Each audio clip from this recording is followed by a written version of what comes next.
The Spin-Off Podcast Network. Ready to rediscover the joys of cycling? With over 300 kilometres of cycle paths across Tāmaki Makaurau, jumping on your bike and going for a ride is such a fun way to discover the city from a different perspective. Cycling is getting more and more popular across Auckland, so now's a great time to join the hype and give cycling a go. Head to at.govt/cycling to find your nearest cycleway today. The Fold is brought to you by O-Media, making brands unmissable and public spaces better across Aotearoa.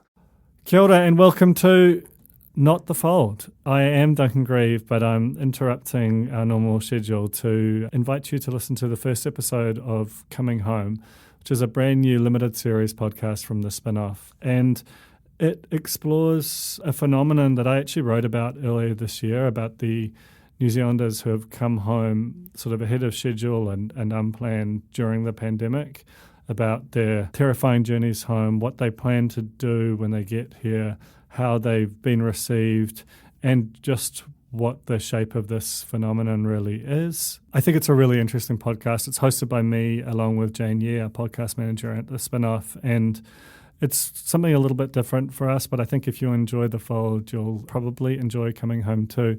And if you do, please seek it out, like and subscribe on iTunes or wherever you get your podcasts. So here is episode 1 of Coming Home. Coming Home is proudly supported by KiwiBank, the bank that's making Kiwi better off. If you have recently returned to Aotearoa and are looking for opportunities in life and business, a new start, or a safe place to re-establish roots, KiwiBank is here for you. Find out more at kiwibank.co.nz. My name is Duncan Greive and I'm the managing editor and founder of The Spin-Off.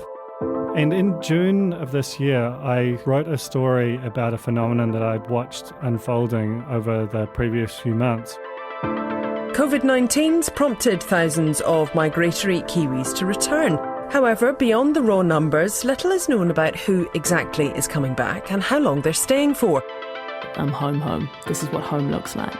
We're seeing quite a few New Zealanders coming back who are coming out of those big city economies with a bunch of skills that we haven't seen too much of in the past. This can be a really exciting fresh start. I started noticing in sort of May, June that these really high-profile New Zealanders across multiple different industries whose careers I'd followed from afar were starting to sort of pop up in New Zealand, and increasingly some of them were coming back to live, to work, to start new businesses, and it just got me thinking that if there are enough of them, this could be a quite interesting story and potentially like a good news story in what has been otherwise an incredibly bleak year. I decided that I wanted to explore the themes, the opportunities, the peril of it over the course of a podcast. And to do that, I couldn't think of anyone better to have alongside me than Jane Yee. Duncan and I have known each other for a really, really long time, and just in the last 5 years we've been hosting podcasts together. We do like to chat. And the reason why this topic is so personal to me is that I actually was living in LA up until March this year. I hadn't been there very long, planned to stay on a lot longer. I was there with my husband, who was working as a director in advertising over there, and we'd gone just to kind of, I guess, seek out the dream and see what opportunities might be available to us over there. And then COVID hit and we came crashing back to New Zealand, which is where we are staying for now. So together we'll be talking to other New Zealanders who've had a similar experience to Jane and trying to figure out what's next for them in New Zealand. Obviously, there are some people who are returning home who had planned to come back one day and this just sped up the process a bit. But there's also people who arguably never planned to come back at all, but New Zealand seems to be the good place to be right now. I imagine that demographers will be studying this for the rest of their careers. It's got to be the single biggest moment in our migration history. Yes, it is, Duncan, but I don't think you've gone far enough. That's Paul Spoonley. I'm a distinguished professor at Massey University. He just wrote a book, right? Yeah, it's called The New New Zealand, which ironically went to the publishers just prior to the pandemic. He's revised the book, though, so you've got no excuse but to still read it. But he's the expert when it comes to this stuff, and he reckons this is a total game changer for New Zealand. what's happening now is much more than just a simple reset. It is a complete throwing out of all the rules of engagement and the way in which we've understood mobility and migration over the last 30 or 40 years, and we've moved to a very, very different place. And it's not clear what that place looks like at the moment, but I'm clear that it's a very disruptive shift in terms of our demography. Before we get into that, I think it's really important that we understand where we came from, like what the baselines of what our immigration has been over the past couple of decades, because this has been something we have talked about as a country almost non-stop, fretting about how much immigration we've got, who's coming in, what we're missing, who's leaving and why. Jokes at each other, including how many New Zealanders are now resident across the Tasman. Companies are being urged to prepare for a labour squeeze due to the country's ageing workforce, skill shortage and continual brain drain. We'll get to the numbers later, but I think it's really important to understand what the brain drain means on a human level for the people who've been part of it. So who were the brains that were being drained? Who am I? Talofa lava, my name's Julia Arnott-Neenee. I am 27 years old and I have recently returned home from San Diego in California, where I was working for HP as their global social strategy lead. Honestly, one of the best interviews of my life, and someone we'll be hearing from throughout the series. I can't believe that she's a global strategy lead at age 27. That blows my mind. At age 27, I was still getting regrettable tattoos. So she's just returned from the States, which means she left New Zealand at some point. But what made her leave in the first place? So Julia's story starts in her early 20s. She's just popped out of university, the whole world wide open to her, and she's just trying to figure out what comes next. Holy snap, what am I going to do? Where am I going to go? I got to prove something to my mum. Got a plan, Mum, I got a plan. Did not have a plan. But ironically, her lack of a plan led her into a job as a strategic planner. And that was really cool. You got paid to think and paid to learn about people. Julia was upskilling at a rate of and was getting thirsty for more. Because when you become a bigger fish, right, the pond can feel a bit small. So maybe time to look for a bigger pond. And as Paul Spoonley puts it, if you're living in Sydney or Melbourne or London, you're talking about a labour market which is many times larger than the New Zealand total population. And therefore the opportunities, the cultural life as well as the job that you're doing, you've just simply got more options there. Like so many New Zealanders in their youth, Julia wanted to broaden her horizons, live somewhere else for a while and just see what the world had in store for her. I went to Sydney, where I moved over and went into market research, and I started to be in market research in healthcare and biotech, and I really started to get curious about the tech industry, but I never ever thought I was, one, smart enough, or two, legit enough. I sort of always had it in my mind that you had to have this very perfect resume and this perfect track record of A+. Classic imposter syndrome. But Julia also had this mischievous side that meant she just thought she'd give it a shot. I thought, why not try it? So I was around 23, 24, but I was really just putting out, casting the net wide. Unless I put my hand out, how is anyone going to even find me? That was a big Sunday session for me. I just sat on my computer. So I looked up strategy and I put in the industry and I went technology and I went locations and I just went worldwide. I was like, yes, Shanghai, I'll make this work. Apply. Oh, San Francisco, sweet. Yeah, I'll figure it out. Apply. London sounds good. Hong Kong, that's also big, isn't it? New York, that's pretty big, I heard as well. And then I went back to work the next day and just sort of didn't think anything of it. And then I heard from this recruiter in Romania from HP. Oh shit, what have I done? I don't know what's happening. Oh my God, Julia, what did you do? Oh, so this is the role for Strategic Planner of United Kingdom and Ireland, based out of London. Oh, yep. I was this random kid out of New Zealand, 24 years old, living in Sydney, applying for a role across the other end of the earth. I still think that someone's playing this crazy joke on me, but I had 5 interviews. It took 8 weeks, and then I got the job, and 2 weeks later I left for London. I still look at that moment in my life and I'm like, how did this happen? What were people smoking in California when they said yes to this kid? I do not know, but I rolled with it. Julia's story of trying to find the limits of your talent is one that's familiar to so many New Zealanders who've headed off overseas, looking for something that just doesn't exist in New Zealand a lot of the time. It's crazy that if you're a founder here, you've got like 2 VCs to go to. Like, what the hell? This is Mahoney Turnbull. She's a force of nature for one. Being in the studio with her was incredible. She has such an amazing energy. But she's in the world of fintech. She's really interested in blockchain, all that jazz. Absolutely love being at like the frontier of what's coming, really rethinking whole models of, new economic paradigms, I would say. And like Julia, she's been in the US for the last little while, just casually being a genius at the forefront of her field. I was on a really good visa, actually, the Exceptional Talent 01. She was initially drawn overseas by an obsession with China. So I went to China to study Mandarin, and that exposed me hugely to what is possible in faster moving markets. Then I was like, okay, what about Europe? So I went to Spain. Too slow, really. But it was good because I then dived hardcore into the kind of hackathon and startup builder community. Came back to finish my law degree, actually, and dissertation focused on the future of privacy law in New Zealand. And then it was at that point that I was like, wow, I'm just so into tech and what could be possible with, exploring beyond New Zealand, and got the opportunity to start with NZTE in LA. That's New Zealand Trade and Enterprise.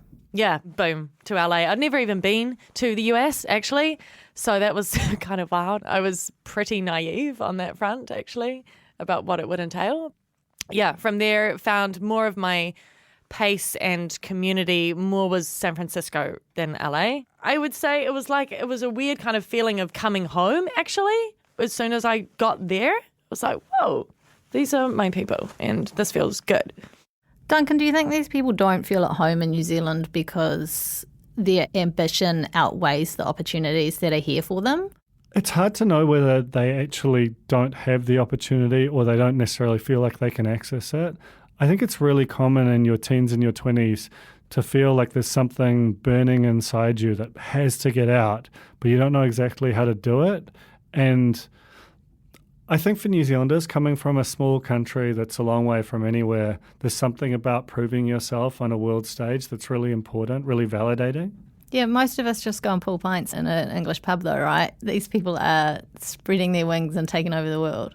Once you get that taster, once you get that exposure, you're like, holy shit, I can't not go out and dive into that pool, opportunity pool. And that was the case for Julia, right? I think that's exactly right. So I put that question to her pretty bluntly. What pushed you away from New Zealand initially? Like there must have been something that you were looking for that you didn't feel like you could find in these shores. Let's own this. I do feel that I have to constantly justify my existence. And I'm constantly walking into rooms where I have to almost demonstrate my receipts, demonstrate my experience and the validity of me entering rooms. And that gets really exhausting, really, really exhausting. And I feel, not everyone else does, I feel the barriers to entry here are much higher to exist and to break glass ceilings. And for me, that's where I definitely didn't feel as welcomed, and I definitely found it much harder to feel like I could move up back at home because I didn't have all of the perfect tick boxing, I guess you could say, like requirements of how to get ahead here. I think for New Zealanders, when they're in New Zealand, they feel like there's a particular track you have to get on, and you have to hit each mark along the way.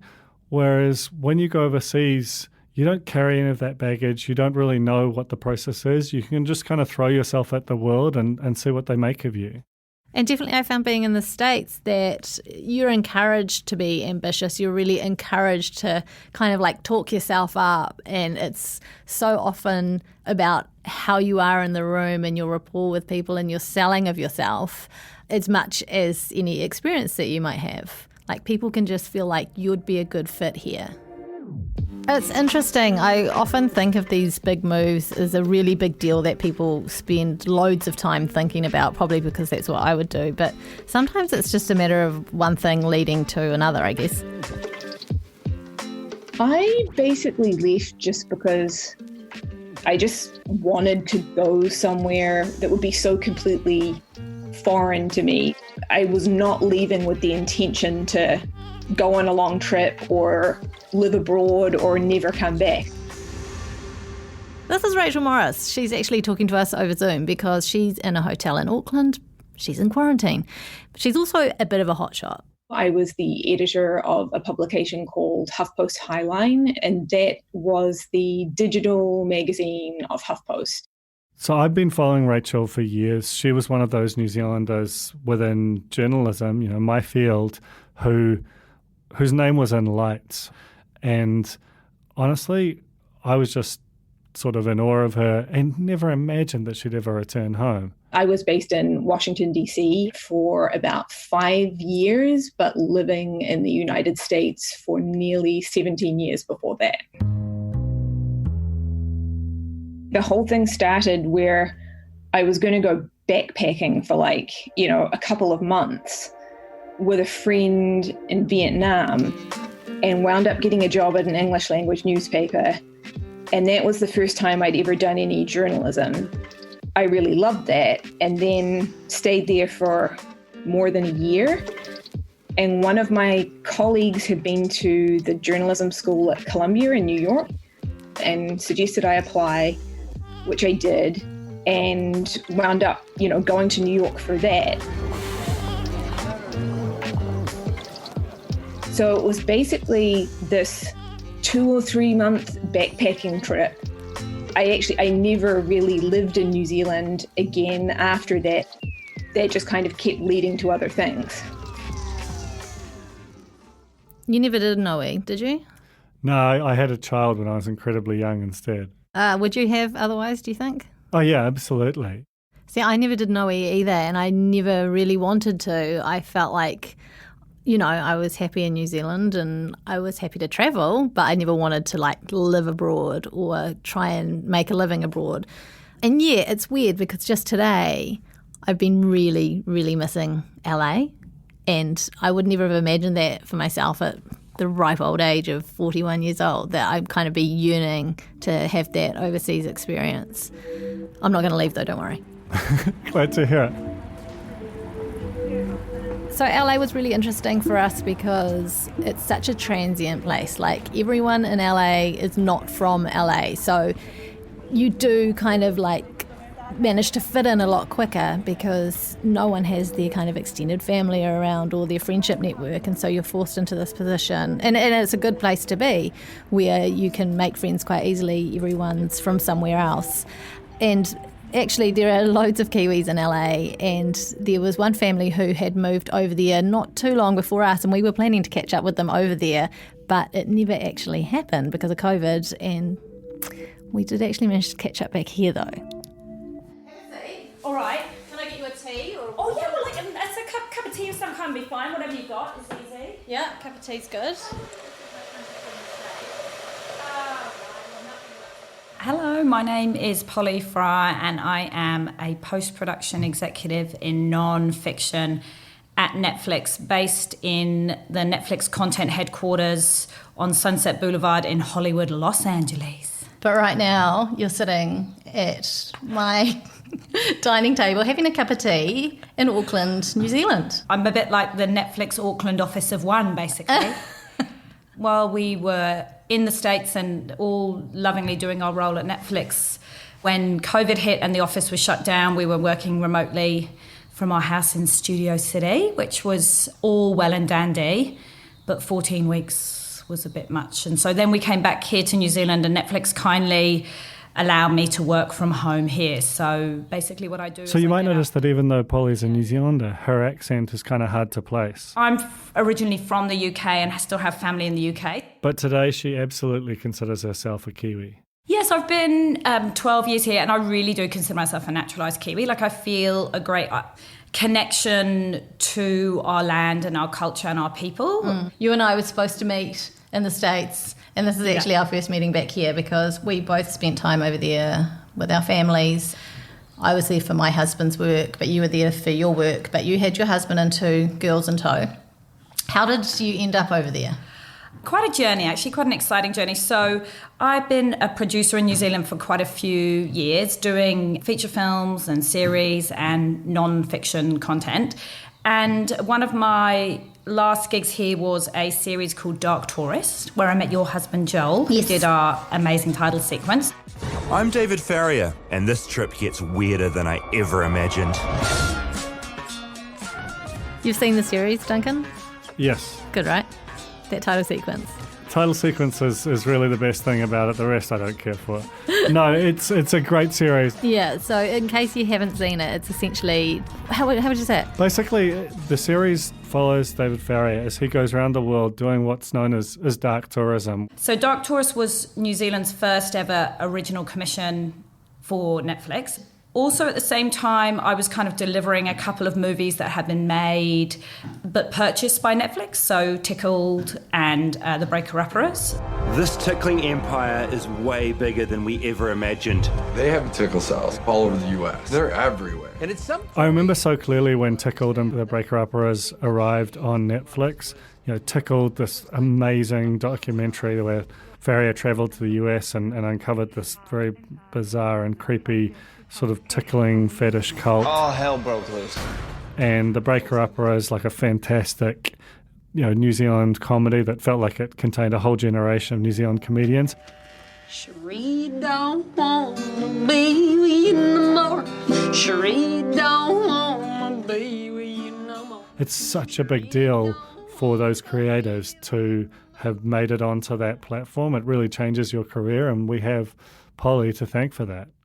So I was quite familiar with Netflix, and I really loved how it worked. Like, it was such an amazing company to work with, like so innovative, very transparent, very candid, very quick moving. Like, it was quite a different studio experience or even broadcaster experience to what I had before, and I was really quite into it. So a few months after we delivered Dark Tourist, we went to Los Angeles for a film conference. And at the time we went to Netflix to pitch a couple of other ideas. We bumped into a couple of the production and post executives that we had worked with on Dark Tourist. They shoulder tapped me and said, have you ever thought about working here? Oh, how about that? So anyway, conversations ensued. I sort of made an application. I just thought it was for a bit of a laugh, really. I just thought, I'd just like to see if maybe if you've got the chops. If I got the chops for this. And then before I know it, like, we were sort of panel interviews, and then that night in the hotel room they offered me the job. Wow. Well, congratulations. Thank you. A belated congratulations. That's pretty huge. And was it a no-brainer at that point where you're like, okay, well, we're off as a family, let's go? Or no, that was the start of the negotiation period. Right. Like, my husband is a physiotherapist and is an incredible physiotherapist and operates at a high level here and has spent a lot of time in the UK. So he was up for living abroad because he'd spent a lot of time living abroad before, but we knew it was going to be definitely a compromise for him professionally. We didn't know whether he could get registered to treat people in California or what was possible, and we couldn't find that out very quickly, so that was all quite up in the air. Yeah. But we sort of thought, well, it's an opportunity. We felt like we'd regret it if we didn't. You only live once, right? That's true, yeah. Gonna move that dog again. You are? These are the individual stories at the heart of what we call the brain drain, but what about the big picture? Is the brain drain even real? No, it is real. Paul again, the demographer from Massey University. I mean, when you look at the New Zealand diaspora, I think that's around 1 million. That's substantial. That's a lot. That's way higher than I thought it would be. We have the second largest diaspora in the OECD, just behind Ireland. That's quite a mind-blowing fact, right? To think of that many New Zealanders, that larger chunk of our population that's sort of scattered to the four winds. We don't tend to think about them a lot, but we're going to have to start because a huge number of them are starting to come home, more than we've ever seen at any point in our history. I truly believe it's a lot of people who went off on their OE on one-way tickets and just couldn't afford to come back. When you look at the skills mix of that diaspora, the skilled population is as likely to be overseas as it is in New Zealand. So the proportion of those million people who are high skilled is actually very, very high. Okay, so there goes my theory that it's just people on their OE pulling pints that couldn't afford to come home. Turns out there are lots of New Zealanders living overseas, and a high proportion of them are actually really skilled. So they're brains that have been drained from New Zealand. But the term brain drain feels kind of weird actually, because not all of the people leaving the country are highly skilled, but it seems kind of nasty to be like, oh, well, you're not part of the brain drain.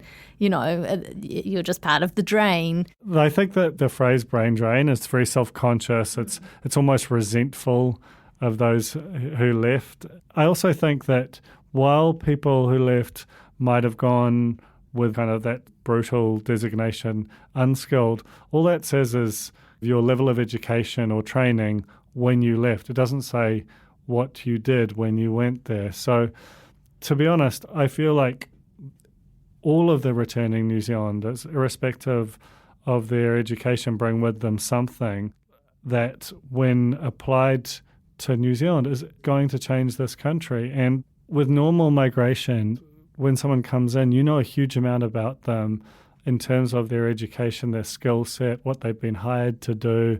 Whereas because New Zealanders have an inalienable right to return, give or take a 14-day quarantine, they don't have to tell us anything about them. And as a result, the return migration, all of the new or the returning New Zealanders, we know almost nothing about. And that's a problem. So in the next episode, we're going to hear about what New Zealanders have found overseas, the skills, experiences, and the perspectives they've gained to try and get a better idea of who these people are.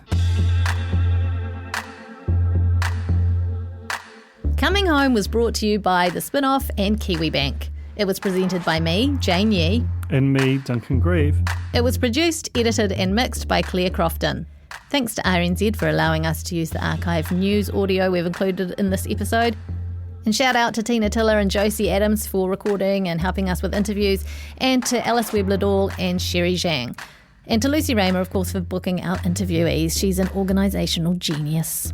And of course, if you're liking this series, don't forget to subscribe to get the next one and tell all your friends.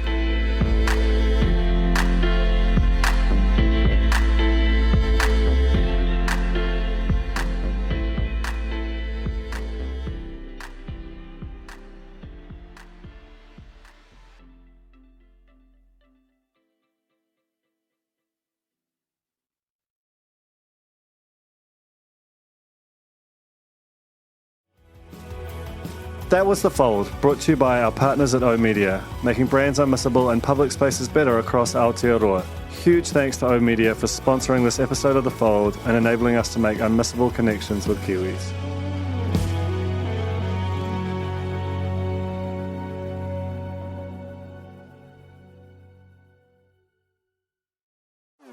Talofa lover, I'm Madeline Chapman, editor at The Spin-Off. If you have the means, consider supporting our high-quality journalism by becoming a Spin-Off member. Sign up now at thespinoff.co.nz/donate. The Spin-Off Podcast Network.